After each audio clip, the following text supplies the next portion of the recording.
Wali Kota Makassar Muhammad Ramdan Pomanto dan Wakil Wali Kota Makassar Fatmawati Rusdi ikut dalam gerakan Makassar Salat Subuh berjamaah di Anjungan Pantai Losari, Makassar.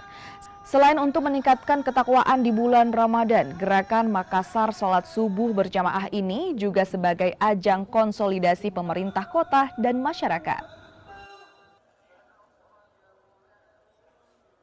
Sekian lama kita absen salat subuh berjamaah karena cuaca, dan kali ini momen yang baik sekali pada di bulan Ramadan. Kita salat subuh dengan saya kira tadi itu sekitar di atas 10.000 lah, bahkan 15.000 jamaah tadi yang terdiri atas semua tokoh-tokoh masyarakat mulai dari RT RW, delor, komunitas, komunitas Barania, lurah, camat, dan semua tokoh-tokoh masyarakat.